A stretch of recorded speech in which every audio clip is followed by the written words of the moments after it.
Hello everyone, C plus plus programming में आज के इस वीडियो में केवल सी प्लस प्लस का इंट्रोडक्शन करेंगे, जिसमें सबसे पहले history of C plus plus, use of C plus plus and advantage and disadvantage of C plus plus variable and standard library के बारे में पढ़ेंगे आज के इस वीडियो में सेशन में। तो सबसे पहले पढ़ते हैं history of C plus plus की। हिस्ट्री क्या है सबसे पहले सी प्लस प्लस की।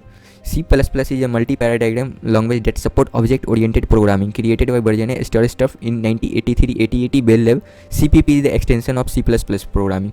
कहने का मतलब कि 1983 में सबसे पहले सी प्लस प्लस को डेवलप किया गया था and CPP the extension of C plus plus programming. C में हम सी का एक्सटेंशन यूज करते थे, बट सी प्लस प्लस में CPP का एक्सटेंशन यूज किया जाएगा। And the develop of C plus plus actually began 4 years before its release in 1979. It did not start with name C++.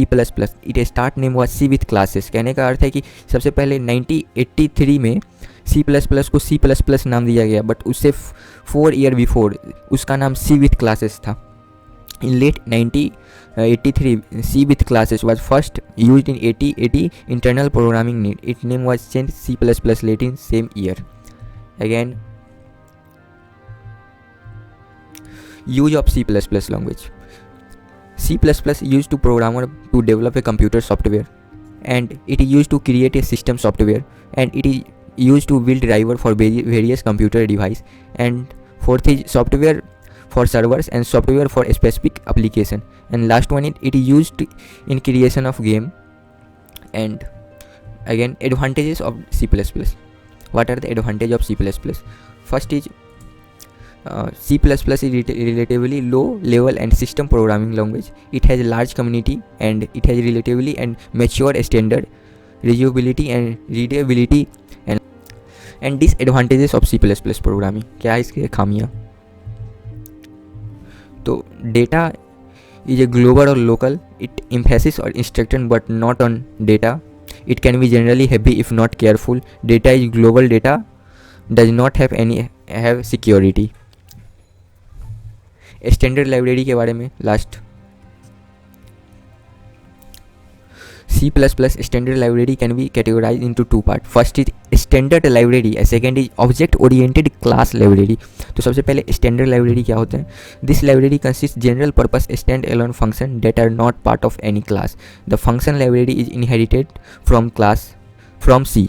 And object oriented class library, this is the collection of class and associated function. Standard C++ library is incorporated all the standard C library also with a small addition and change to support type safety. उसके बाद C++ variable scope. इसके पहले मैं variable scope बताना चाहता हूँ, but first reading out पहले इसे पढ़ लेते हैं क्या है।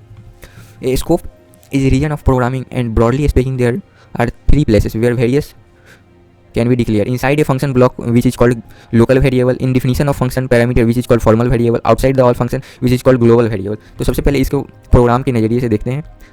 तो go to the VS Code and create a file add.cpp। ये मैंने पहले बताया था कि C++ का एक्सटेंशन CPP होता है। तो सबसे पहले IOStream is the header file using namespace std int main। यहाँ मैं ग्लोबल एंड लोकल वेरिएबल दोनों के बारे में बताऊंगा। int and b variable declaration,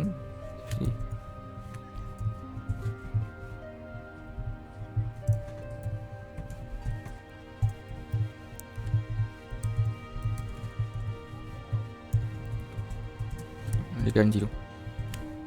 इसको रन कराते हैं तो आंसर कितना है? आउटपुट 17। अगर मैं यहाँ पर 10 और 10 अब रन करूँ 20, तो आउटपुट। अब इसमें ग्लोबल वेरिएबल कौन सा है और लोकल वेरिएबल कौन सा है? तो सबसे पहले देखते हैं local variable. Local variable it mean जो इनसाइड ये हो गया local variable. Oh no, local variable and ये भी लोकल वेरिएबल। मैं बता रहा हूँ कि लोकल वेरिएबल इसे किस लिए कहे जाते हैं। इसे लोकल वेरिएबल बिकॉज ये जो डिक्लेरेशन है इन ए एंड बी सी, तो ये इनसाइड द फंक्शन डिक्लेयर किया जाता है, यानी कि मेन फंक्शन के अंदर डिक्लेयर किया गया है, इसीलिए इसे लोकल वेरिएबल कहा जाता है। एंड ग्लोबल वेरिएबल इसे एक्चुअल वेरिएबल कहा जाता है। Actual variable